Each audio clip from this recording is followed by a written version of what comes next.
I think most of you know Lachelle Weeks. Lachelle, we really appreciate you joining us. She's the director of the CHIP Clinic at Harvard. I think has a lot of interactions with many of you, and we're really looking forward to your presentation. The floor is all yours. Excellent. So I'm going to be talking today about how we put clonal hematopoiesis into clinical context. Let me just make sure my clicker here is working. So I had some disclosures on the last slide. I've done some consultancy for a couple of orgs that is unrelated to what I'll present here. And so my outline and how I usually like to do things is to start with definitions and sort of the nosology of clonal hematopoiesis, which is really evolving over the last 5 to 10 years, and then sort of introduce clonal hematopoiesis as a precursor to heme malignancies, talk a little bit about how clonal hematopoiesis plays into non-malignant disease, and then talk about what we do in our CH clinics, our CHIP clinics here at Dana-Farber. And all throughout, we know, for instance, that clonal hematopoiesis is definitely selected for in the context of therapies for other malignancies and other diseases that use chemotherapeutics or leukemogenic chemotherapeutics for treatment, such as rheumatologic diseases, et cetera. And so this is really has a lot of relevance to the sort of therapy-related myeloid malignancy context. And I just lost a patient today to therapy-related MDS, so I'm sort of fired up about prediction and prevention of that particular entity. So in terms of definitions and nosology, clonal hematopoiesis, the idea of it really arises from this notion that somatic genetic events are inevitable and ubiquitous. So we all have some sort of somatic alteration that separates us from the reference genome going on in our body at any particular time. And clonal hematopoiesis really is an extension of that and describes an age-related phenomenon where you have expansion of a genetically related population of hematopoietic stem or progenitor cells that provides an outsized contribution to the production of our mature red blood cells, white blood cells, and platelets. And when I say age-related, we know that using our classic next-generation sequencing test that we have access to in the clinic, we're pretty unable to detect clonal hematopoiesis in individuals who are younger, so less than 20, less than 50.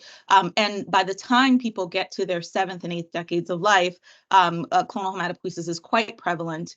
And we can, if you age long enough, we can end up detecting it in just about everybody. And so we think of clonal hematopoiesis as being sort of along this pathway of multi-step carcinogenesis, but for leukemic cells. There are several subtypes of clonal hematopoiesis, so there's several different ways that you can have expansion of a clonal population of HSPCs. What we talk about most are the somatic mutations. So this is single nucleotide variants or insertions and deletions, and particularly in genes that are associated with myeloid malignancies, so with MDS, AML, myeloproliferative neoplasia. In the recent WHO classification of myeloid neoplasia, CHIP and CCUS, which are two subtypes of clonal hematopoiesis, have been formally defined as entities that particularly have a clinical relevance. So CHIP is clonal hematopoiesis of indeterminate potential, where you have a somatic mutation in a myeloid malignancy driver gene with a variant allele fraction of 2% or greater, so involving 4 or more % of the cells, and has no cytopenias. And then CCUS is an entity, clonal cytopenia of uncertain significance, where you have the molecular features of CHIP, but you have someone who has unexplained and persistent anemia, thrombocytopenia, or neutropenia. There have been efforts to define a similar entity for lymphoid clonal hematopoiesis.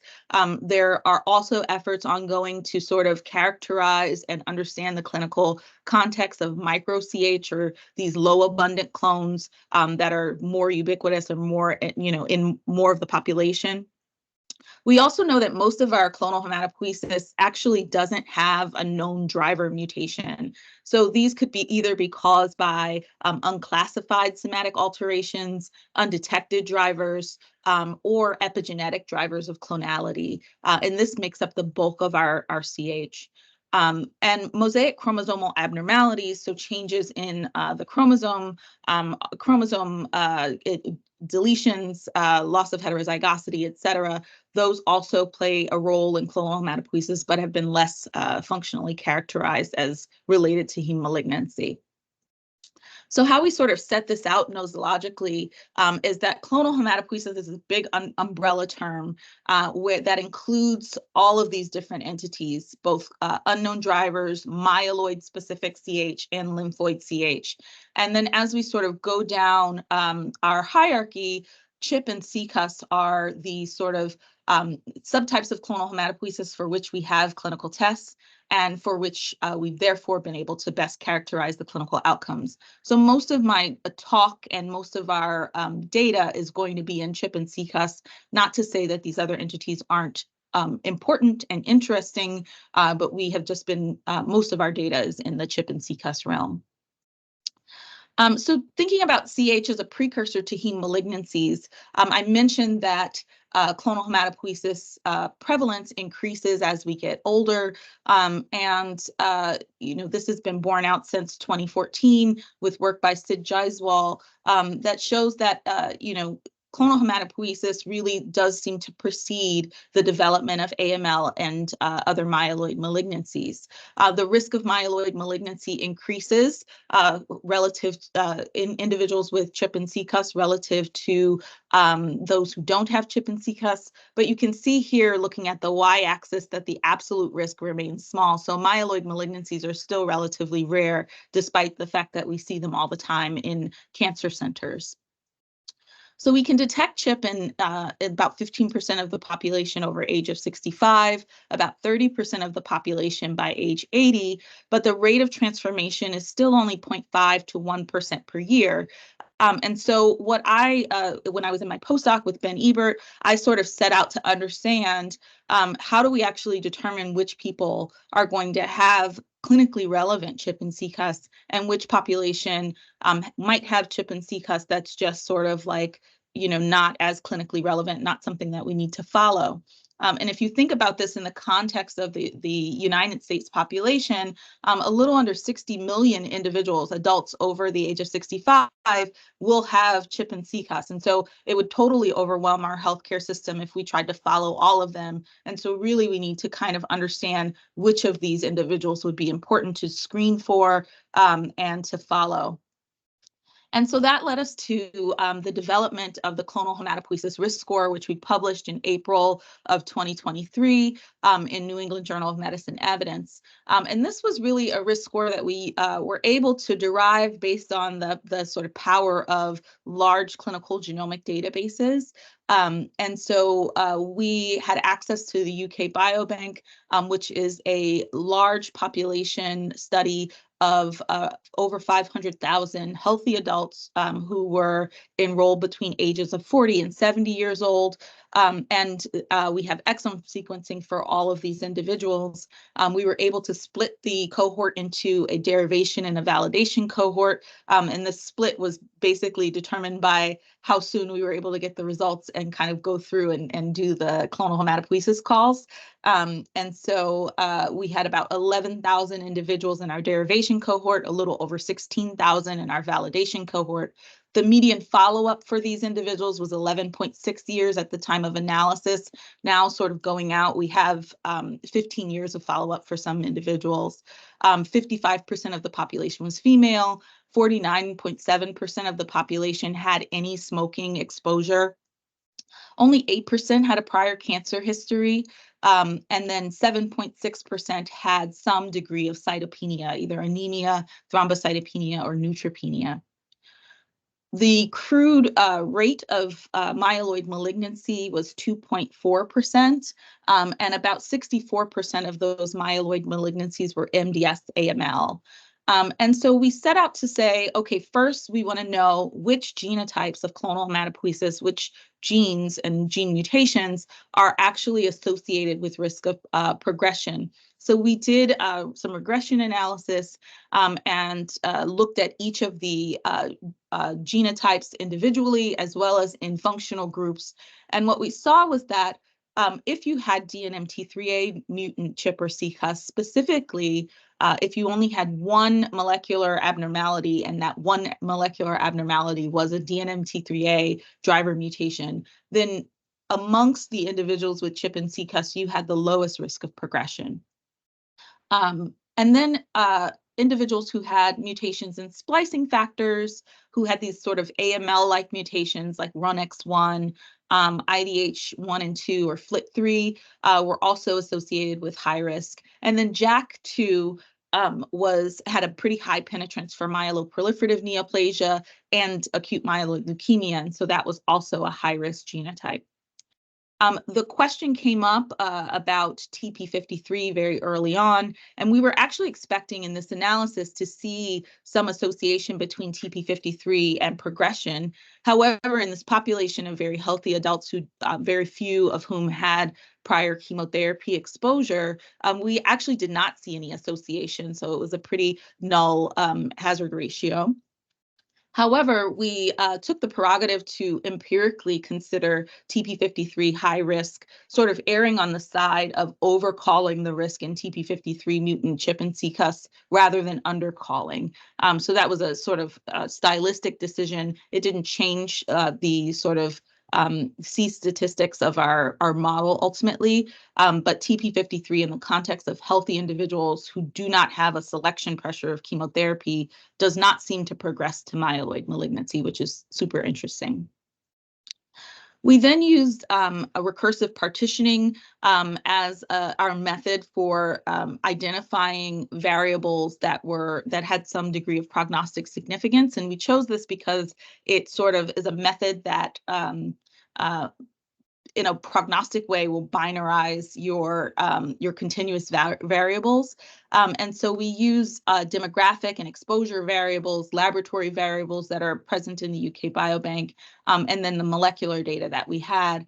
And we were able to, I mentioned that the crude rate of myeloid malignancy was around 2%, but then we were able to sort of segregate our population into buckets of individuals who had probabilities of transformation to myeloid malignancy from 0.007 to 0.8. And this is sort of the summary of the last slide in a more digestible format. So the features that were prognostic of incident myeloid malignancy ended up being the presence or absence of a high-risk mutation, having a single mutation in DNMT3A as your sole molecular abnormality or not, having an elevated MCV or RDW, and having a variant allele fraction of 20% or more, having one or two or more mutations, having CCUS versus CHIP, so having cytopenias, and then having an age over 65. We then, after sort of identifying all of these variables, we did multivariable regression in order to assign statistical weights to each of the variables from the regression coefficients. And with that came up with the clonal hematopoiesis risk score. So this calculator, it's available online. You can put in these 8 different patient characteristics, and it will tell you basically what risk strata your patient falls in, and what their 5 and 10-year cumulative risk of myeloid malignancy is, as well as a 10-year survival estimate. The CHRS defines 3 distinct risk strata with pretty good separation. We have a high-risk group that has a greater than 50% risk of developing a myeloid malignancy in 10 years of follow-up, an intermediate risk group that has a 7 to 8% chance of developing myeloid malignancy at 10 years, and then this low-risk group that has really a less than 1% chance of progression. It's still higher than individuals without CHIP and CCUS, but less than 1% is pretty good in terms of your odds. Compared to individuals without CHIP and CCUS, individuals with high risk CHIP and CCUS have a 348-fold increase in their risk. Our model performed really well, both in our derivation and our validation sets, with C statistics of around 0.8 for both derivation and validation. And then we were able to independently validate this in 2 different clinical cohorts, one from Dana-Farber and one Italian cohort from the University of Pavia, courtesy of Luca Malcavati. And so we've sort of established that CHIP is a precursor to hematologic malignancies, that there's this sort of variable risk of progression, and there's this high risk population that would be really important to sort of follow. And this is the population where intervention might do some good. So what about non-malignant disease? And this has come about because though we see that clonal hematopoiesis increases one's risk of myeloid malignancy, a lot of the malignancy that people progress to is MDS, low or intermediate risk MDS. And so people are not dying of that in the first couple of years of follow-up, but the mortality, the all-cause mortality, is increased for individuals with CHIP and CCUS, independent of their transformation to myeloid malignancy. And so why is that? Sid Jaiswal, in his early analyses in 2014 and 2017, actually identified that there was this increased signal, about a 2-fold increase in the risk of ischemic cardiovascular events amongst individuals who had CHIP, as well as an increased risk of early onset myocardial infarction. So this is heart attacks in individuals in their 40s. And the sort of mechanistically, why is this happening? So one hypothesis was that perhaps the macrophages that have these CH mutations are overactive and leading to accelerated plaque formation. And that's exactly what they saw in the animal models, the mouse models that they use, that you had much larger plaques formed amongst individuals who had clonal hematopoiesis relative to those without. So the idea is that CHIP and CCUS, this inflammation or overactivity or altered activity of the immune effector cells, actually can contribute to an accelerated phenotype for non-malignant diseases that likely explains the mortality difference. We've gone on to show that TET2 mutated CHIP and CCUS is actually pretty inflammatory, showing an association between TET2 mutant CHIP and CCUS and a risk of gout and more severe gouty arthritis, as well as showing that TET2 mutated CH is associated with a 2-fold increase in giant cell arteritis and other vasculitides amongst individuals in the UK Biobank. So all in all, over the last few years, CHIP and CCUS has been associated with basically pathology in just about every organ system, with an increased risk of cardiovascular disease, chronic liver disease, chronic kidney disease, COPD, osteoporosis, blood clots, gout, and then there's this decreased risk of Alzheimer's dementia, which is sort of paradoxical. However, it's thought that maybe the overactivity of immune effector cells is somehow protective when it comes to these like Alzheimer's plaques, but that remains to be sort of fully elucidated. The proposed model that we have currently in the field that is associating clonal hematopoiesis to both malignant and non-malignant outcomes is that as we age, we have this low-grade systemic inflammation, or inflammaging as it's been called, that perhaps leads to some degree of expansion of these sort of micro-CH or low-level, low abundance clonal hematopoiesis to something that's more clinically detectable. And this presence of pro-inflammatory cytokines also sort of has a dual role in both accelerating the phenotypes of non-malignant comorbidities, as well as accelerating the expansion of these clones and acquisition of additional mutations, leading to myeloid malignancy. We noticed that the clonal hematopoiesis risk score groups also predicted mortality in our initial analysis. So the high risk CHRS strata had the highest risk of mortality. And in the subsequent analysis, we saw that this was also, the CHRS was also correlating with non-malignant comorbidity risk. So our high-risk groups had higher hazard ratios for ischemic cardiovascular disease, thromboembolic disease, CKD, et cetera. We use more recently the atherosclerosis risk in communities cohort. So this is a slightly older cohort of people with atherosclerosis and other cardiovascular disease risk factors. And we noted that the hazard for death amongst those with high risk CHIP and CCUS was actually on par with the risk of death from heart failure. And when we look at the causes of death in this population, we see that though there's this increase in hematologic death or death due to hematologic malignancy transformation, amongst the high-risk group, the predominant cause of death is actually cardiovascular disease related. So what happens after clonal hematopoiesis is detected? What do we do in a CHIP clinic, for example? And so I really think about this in three different buckets. So one is like your clinical considerations. What's the heme malignancy risk? What is the non-malignant morbidity risk, mortality risk? And then also, since we're in a cancer center and a lot of our patients are coming as referrals from our solid tumor oncologists, we think about cancer treatment planning and how, if at all, should we be altering the treatment plan in a person who has clonal hematopoiesis.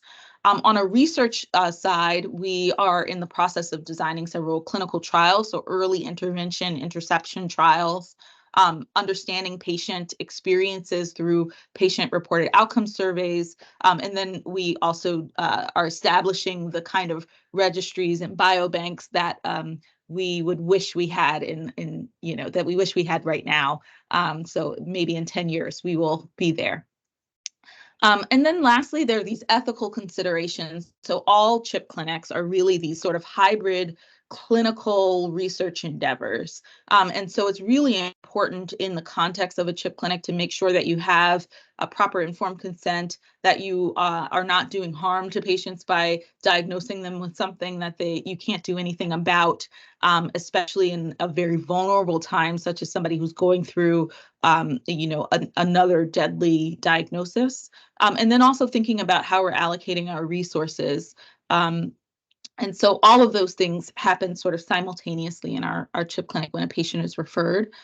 So for our clinical consideration, most of our patients actually are incidentally detected. So we're not doing any screening for clonal hematopoiesis. There are some clinics that are, in the context of research, screening solid tumor patients, for example, for clonal hematopoiesis. We're not taking that approach. So we're just sort of doing incidental detection. So people who have next generation sequencing indicated for some other purpose, clinical purpose, who on that sequencing panel are identified as having CHIP and CCUS, those are the patients we tend to see. There's no data to support screening for CHIP and CCUS outside of the research setting, which is the primary reason why we don't screen for it. And then in the clinical context that we're detecting CHIP and CCUS, primarily it's evaluation of abnormal blood counts, so persistent unexplained cytopenias. But we're also detecting CHIP and CCUS in hereditary cancer panel testing. So a lot of our TP53 mutant clonal hematopoiesis, for example, are individuals who have strong family history of solid malignancy, who undergo hereditary cancer panel testing and are identified as having a TP53 mutation that appears to be like a somatic mosaic or non-germline mutation. And so those patients are referred to us and we do dedicated testing on their blood cells. We're also picking up CHIP and CCUS on tissue and liquid biopsies. The Foundation Medicine panel, for example, reports out clonal hematopoiesis at very low variant allele fractions. And so we're picking up a lot of patients that way. And then we have a couple of different research screening protocols, and we are, in some of them, reporting CH status to patients. And so we're seeing those patients as well. Once a patient knows their CHIP and CCUS status, I do believe that they should have access to someone who can help to explain it. If you Google CHIP or CCUS, you will find that that this diagnosis is associated with just about every single bad diagnosis under the sun. And so patients are particularly anxious when they come into a CHIP clinic because they've read that they're at risk for leukemia and they're going to have a heart attack and they're going to have terrible gout and kidney disease and liver disease and all of these things. And so I think having somebody who can explain exactly what that risk means and what to do with that information is really important, especially if you're planning on giving that information to patients. So in our clinic, we use this risk-informed management strategy where all of our patients have an appropriate heme workup. So we work up cytopenias. We counsel patients individually on their risk of adverse outcomes using the clonal hematopoiesis risk score as our guide. So patients who are high risk, and that's a minority of the population, those are the individuals that we're seeing frequently in our clinics. We're following, they typically have low blood counts, so we're following them just as we would our low-risk MDS patients, for example, where we do blood counts and sort of clinical status checks every couple of months. And then we're repeating their sequencing annually, and particularly focusing on repeating it if there's clinical change. All of these patients with a low blood count that is unexplained, we offer a bone marrow biopsy. Some patients decline. However, a bone marrow biopsy, because dysplasia is still the only way to diagnose MDS, we are definitely offering bone marrow biopsies for everybody. And then our low-risk patients are really the patients who can be followed in a primary care setting. And those are the patients we're advising just to have a yearly CBC with your primary care doctor and then come back to us if something changes. And there's no real indication to sort of do a lot of excessive testing in that population. In terms of our non-malignant disease management, all of our patients are being assessed for risk factors of cardiovascular disease, and we actually have collaborated with preventative cardiologists who are helping our patients basically get back onto, or get onto in the first place, this guidelines-based cardiovascular disease prevention strategies. And so that is a real pivotal part of our clinic because of the mortality risk associated with cardiovascular disease. We have some other subspecialties that have become involved more recently, rheumatology with the new sort of identification of systemic inflammatory and autoimmune diseases associated with clonal hematopoiesis, and particularly VEXAS syndrome. And then there's, as needed, endocrinologists, hepatologists who are also available. But what about CHIP and CCUS in the context of chemotherapy and radiation exposure? So therapy-related CHIP and CCUS. So it's important to note that though the CHRS is sort of our right now, the risk stratification system that we're using most often, it was not derived and has not been validated yet in a population of solid tumor patients who are actively undergoing chemotherapy. So while it's kind of our best estimate of risk, it's not really a precise estimate of risk in somebody who's receiving an active ongoing selection pressure. And so we know from work that was done by Chris Gibson and Coleman Lindsley that having clonal hematopoiesis at the time of autologous stem cell transplantation, for example, so right before you get this big load of chemotherapy and this sort of bottlenecking, which is requiring your cells to engraft and proliferate, that having clonal hematopoiesis before that all happens is associated with subsequent therapy-related myeloid malignancy development. And the genotypes of clonal hematopoiesis that are particularly important are what you would think about in terms of clonal therapy-related myeloid neoplasia. So like TP53, PPM1D, those sort of DNA damage repair and response genes are frequently observed in the context of therapy-related clonal hematopoiesis as well. We looked a little bit more deeply in our stem cell transplant database to see how do we actually start to think about how we might guide patients in terms of their therapy strategies based on the presence or absence of clonal hematopoiesis? And Ritika Dutta, who is a resident who's in my group, identified a couple of different patients with lymphoma who were headed to stem cell transplantation as sort of their consolidative therapy. And in these 3 patients, they all had clonal hematopoiesis that was detected. Our group here, our lymphoma group here, does occasionally do a rapid heme panel screening of patients, especially if they have low NGS rather, screening of patients, especially if they have low blood counts going into transplant. And so we are detecting clonal hematopoiesis in that context. And so these 3 patients had 3 different clonal hematopoiesis profiles. One who just had a DNMT3A mutation and had CHIP, so had normal blood counts. One who had 4 different mutations, including one in TP53, so had CCUS, and another who had 2 separate TET2 mutations. And this individual with CHIP was low risk using the clonal hematopoiesis risk score. The individual with CCUS was high risk using the CHRS, and then this other CHIP individual was low risk. And so in terms of what happened to these patients, patient 1 and patient 3, who were both low risk, were actually referred to autologous stem cell transplantation with your standard sort of beam conditioning. And what we saw was that there was some changes in the variant allele fraction pre and post transplant, but not really sort of predictable.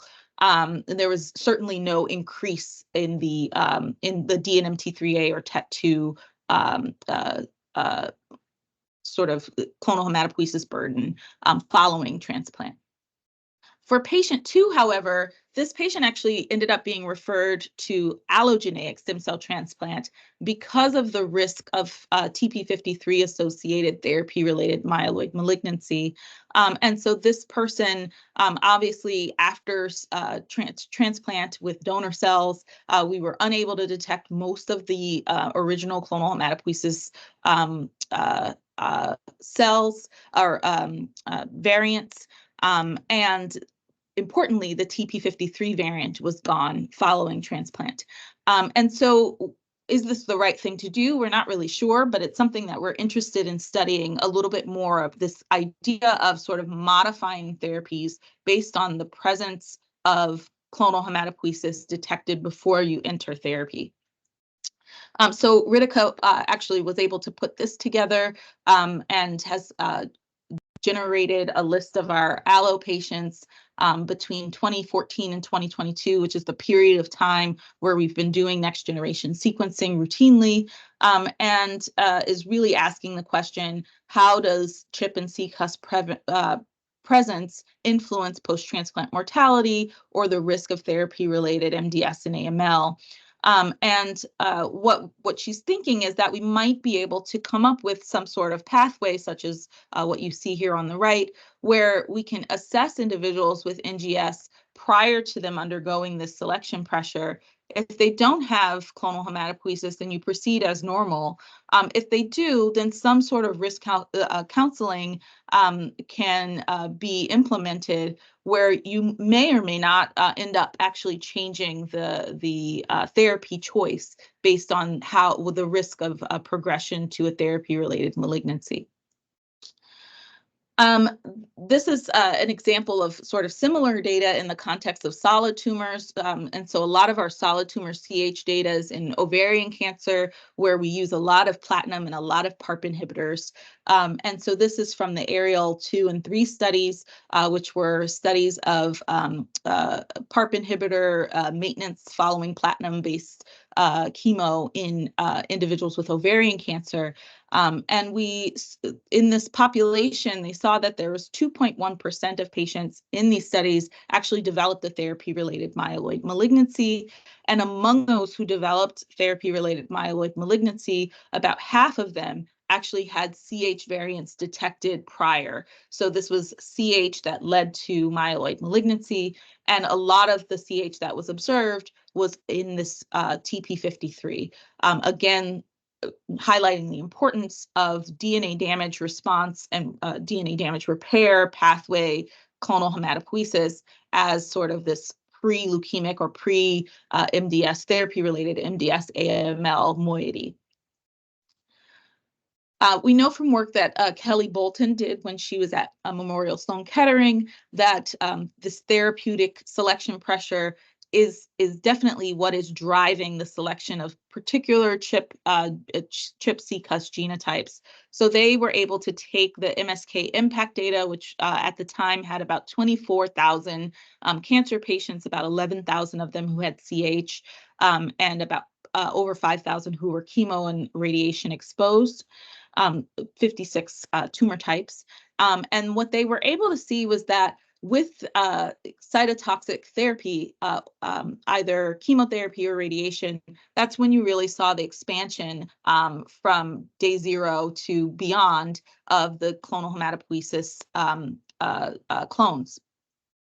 Without therapy or with targeted therapy, you had much less expansion.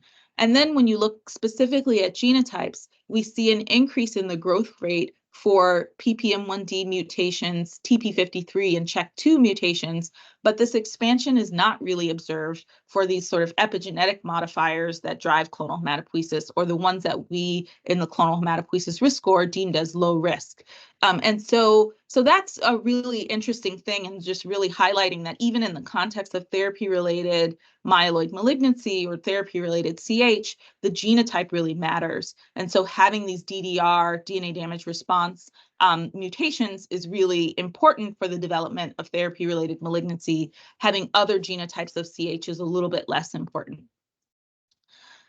We've also looked in young adults with breast cancer, and I showed you in the very beginning that young people tend not to have a lot of clonal hematopoiesis, but what happens after breast cancer treatment? And we were able to see that less than 2% of this population actually had CHIP. But the distribution of CHIP was similar to what you would see in your older population, where the primary driver of clonal hematopoiesis was DNMT3A, with TET2 as a close second. In a subsequent analysis, we've looked at how clonal hematopoiesis associates with survival in both triple-negative breast cancer patients as well as early-stage breast cancer patients. And in both of these studies, there really was no difference in the median survival in individuals with CHIP versus individuals without CHIP in either of these cohorts. We are still collecting the longitudinal data so that we can understand the significance of very low VAF clonal hematopoiesis, as a lot of these individuals actually had VAF under 2%. But the important things that we found here were that a large majority of the CHIP that we detect, even in a solid tumor population, tends to be low risk by the CHRS. So not everybody with solid tumors who is going to develop clonal hematopoiesis needs to be referred to a CHIP clinic or needs to really be followed. The CHRS would estimate that their risk is relatively low. So based on our current data in solid cancers, the presence of CH doesn't really, we don't have a lot of data that suggests that we should be altering the sort of therapeutic trajectory in this context. So if a patient is indicated for a particular therapy, even if it's platinum-based and it's, we know platinums are highly leukemogenic, there's no reason to tell a patient that they should avoid potentially curative or the best sort of therapeutic options for their disease. Lastly, sort of getting into that sort of ethical standpoint that I mentioned, we have recently been thinking about how diagnosis with clonal hematopoiesis could actually cause harm to patients. So what kind of harms are these? So this was a study run by Tal Sella and Ann Partridge in the breast cancer group. And they basically looked at this young women with breast cancer population and asked them about their concerns, the risk benefits of CHIP testing or sort of screening for CHIP. And so a non-significant number of individuals actually agreed that finding out that they had CHIP would be more than they could handle emotionally, indicating some degree of emotional harm. There was some worry about their decision to sort of be tested for CHIP in terms of their future health risk. There was also worry about behavior changes or the amount of medical attention that they would have, the costs of CHIP testing. And then there's lastly this part, which is really important from a public health standpoint, which is that right now we do not have an intervention that can eradicate clonal hematopoiesis or sort of alter the trajectory in terms of risk of progression to myeloid malignancy. And so it's a condition right now that we can do nothing about. And so this really got us to start to thinking about doing some additional patient experience surveys and understanding really our patients who are incidentally diagnosed with clonal hematopoiesis. What are the harms that are caused in that population? How are patients feeling? What kind of coping strategies are really needed for this population of people as they become increasingly diagnosed? And so then for research considerations, what we really need is some sort of prospective evaluation of how CH influences clinical outcomes in patients with planned chemo-RADS exposure. Unfortunately, we're sort of beholden to the retrospective cohorts and the limits of those cohorts that we have existing when we're thinking about solid tumors. And so having a prospective cohort where you collect serial samples from pre-chemo all the way to whatever outcome, that is really the kind of data that we need to be collecting in order to understand the clonal hematopoiesis dynamics, as well as understanding how CH influences hematologic toxicity, as well as your risk of therapy-related malignancy. We need safe and effective interventions that prevent adverse clinical outcomes for patients who have CH. And so this is where sort of clinical trials comes into play, and having a risk stratification system really allows us to develop clinical trials more thoughtfully. Instead of enrolling a bunch of people who will never have the clinical outcome, we can sort of target our interventions to the people who are more likely to have that outcome. We currently do not have, but are working on some validated patient-reported outcome and experience survey measures.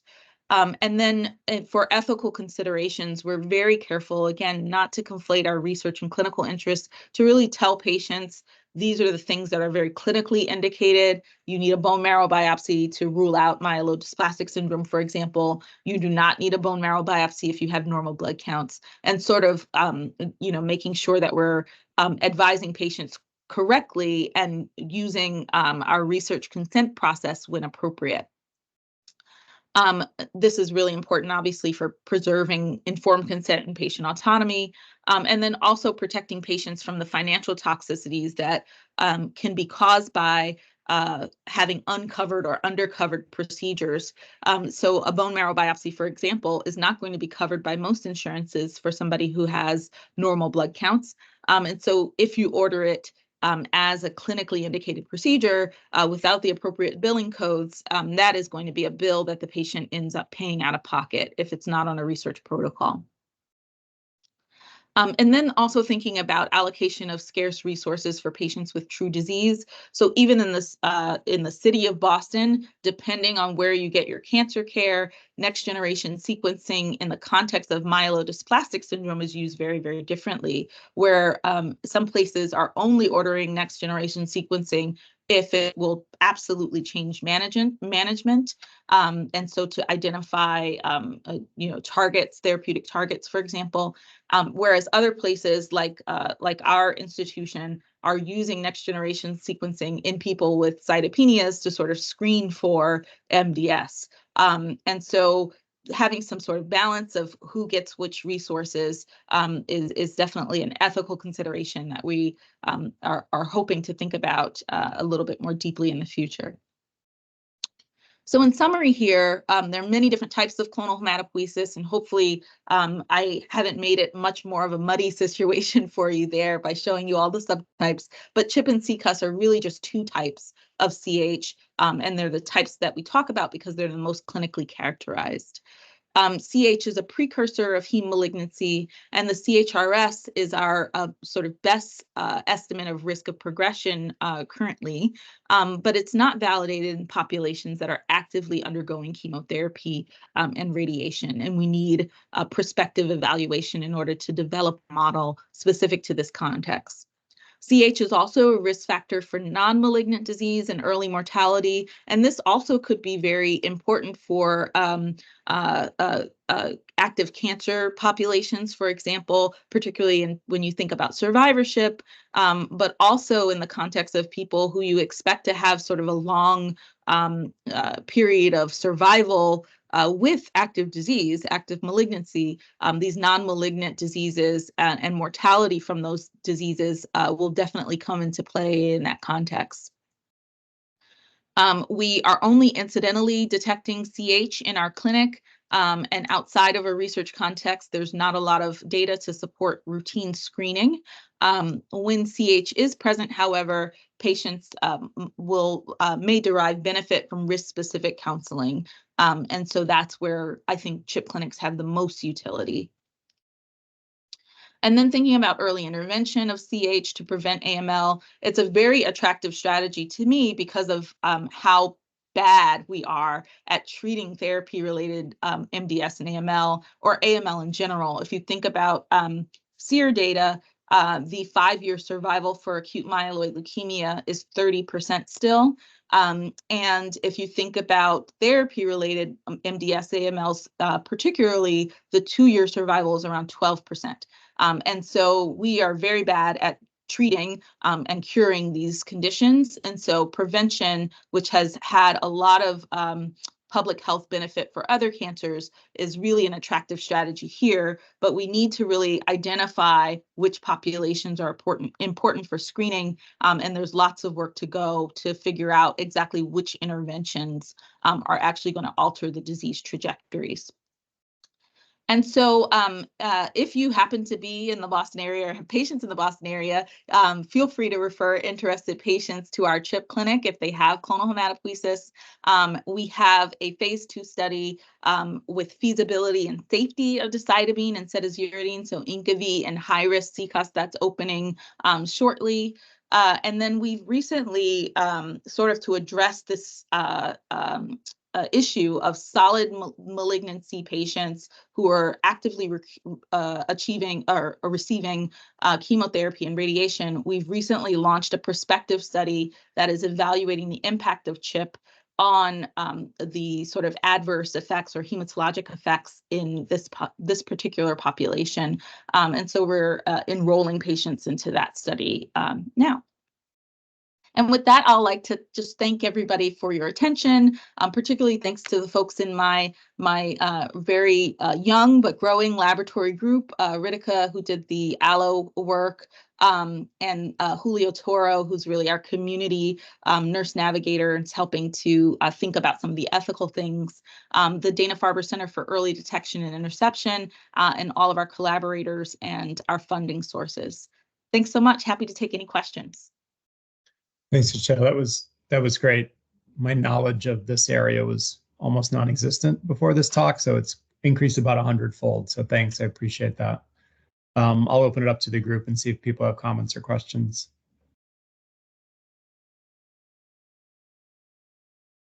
Yeah, I can start with some questions for Lachelle. Thank you so much. That was really interesting, and you really covered a lot of topic for this, and so that was really, really great. I was wondering what were your thoughts on, and maybe you know a little bit more about this, on CHIP and what it does in patients treated with either TKIs or immune checkpoint inhibitors. I guess that's probably first and foremost, there is less of an understanding of how clonal hematopoiesis operates in solid tumor malignancies. And on top of that, you add these different treatment types that we know less about as well. So it'd be great to get your thoughts on that. I also really like your prediction model. And I think you mentioned, there is future groundwork to do in looking at this model in other scenarios, other clinical contexts that could be useful. Going back to different treatment types, you're probably going to look at it in patients treated with chemo and radiation, but of course, the TKIs and immune checkpoint inhibitors, that's also going to be relevant. Is there a way to also use that model to look at patients with very low VAFs and how these different selective pressure expands? And that's sort of interesting to see where that clinical threshold is important. So thank you again. For sure. For sure. So, so I'll answer your second question first. So thinking about patients with low VAF, I think is very important. So how we've designed our care study, so that chemo radiation prospective study, the very initial sample, we are planning to do very deep sequencing. So not your clinical sequencing where you're getting to a VAF of 1 to 2% as your sort of limit of detection. We're going down to 0.01% for our lowest VAFs that we can detect. And the purpose of doing that is really to understand this issue of, if I have a very low abundant TP53 clone and I give somebody years of platinum, does that low abundant TP53 clone matter? And so if you're thinking about what your screening strategy is, you may have to sequence very deeply in order to really understand someone's risk, right? And so that is the plan there. And then your second question, I think the issue of clonal hematopoiesis and how it influences immune checkpoint inhibitors and sort of other immune therapies, so even cellular therapies, for example, it is really interesting to me. This is an area of active investigation. I don't know of large studies that are sort of prospectively evaluating this. But there has been some association between increased rates of clonal hematopoiesis detection following CAR T cell therapies, things like that. I'm not sure about what the outcomes are, if you see more or less toxicity associated with those therapies in those contexts. But if you sort of take that immune hypothesis and overactive immune effector cells, you may actually end up having some increased immune activity, which could be a good thing on the sort of cancer treatment side, maybe a bad thing on the sort of patient survival side. So who knows, but I think that's really an interesting area that to be looked into in the future. And we're starting with chemo and radiation, but hopefully if it goes well and we have more funding, we can expand to other cancer treatments. Great, thank you. Thanks. Any other? Ritesh, go ahead. Yeah, thanks so much, Lachelle. This is a really great to kind of extend a little bit of Maxine's, I guess, question. From the kidney cancer space, obviously TKI therapies can be associated with cardiovascular toxicity, and certainly Chip with this cardiovascular question.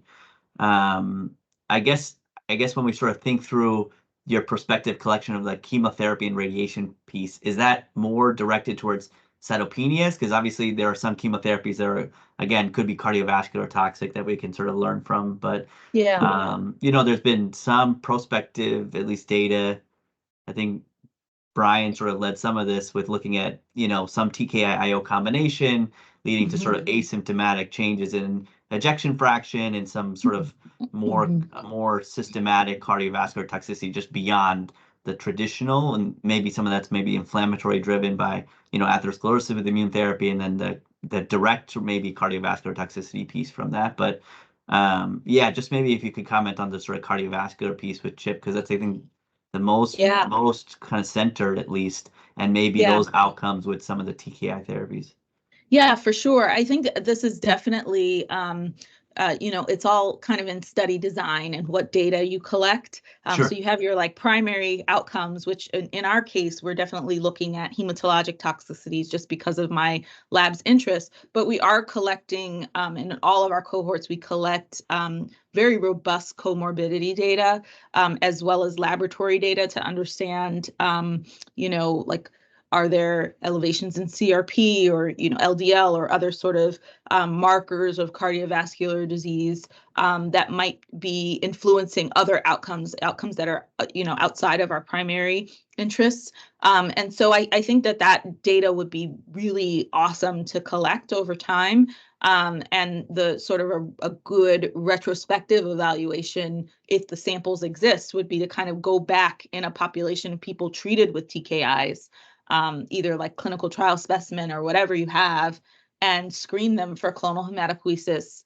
And if you have access to that you know, clinical phenotyping for their cardiovascular disease risk factors and outcomes, you could really answer that question. I think it is a really interesting one. In the CHIP Cardiovascular Disease Association, the sort of risk conferred by clonal hematopoiesis is on par with the risk conferred by smoking. So where you would tell a patient who's going to receive a potentially cardiovascular toxic therapy that they probably should quit smoking, you might have the same sort of worry or concern for somebody who has baseline clonal hematopoiesis. So that I agree with you that question and understanding that would be really important.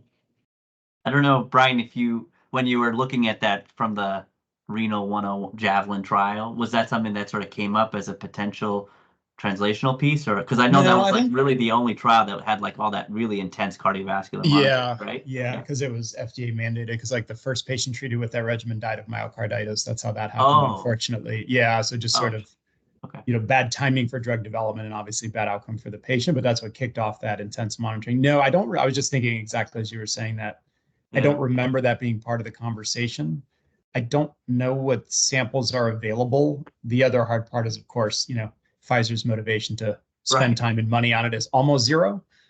Maybe. But, you know, if there's samples and access and find money to pay for it, I mean, it'd be a great, you know, DOD grant, like a little idea grant or something. So if you want to chat about it, I can, you know, I certainly have the contacts. We could ask around and see if there's interest in even just access to samples and data. But even as simple as that seems, it's never simple.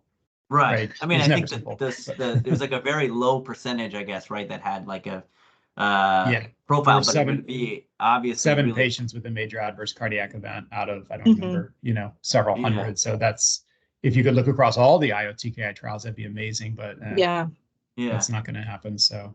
But it might be like the best one to kind of try to focus an effort. For sure. At, right? Yeah. Sure. That would be really cool. And I think probably extends maybe Maxine's kind of work too. Lachelle, this has been great. I think we'll wrap up. Amazing talk, amazing topic. Appreciate you taking your time and expertise and sharing it with the group. Thanks for having me. This was fun. Thanks so much. Yeah, really great. Yeah, thanks all. See you soon. Take care. Bye.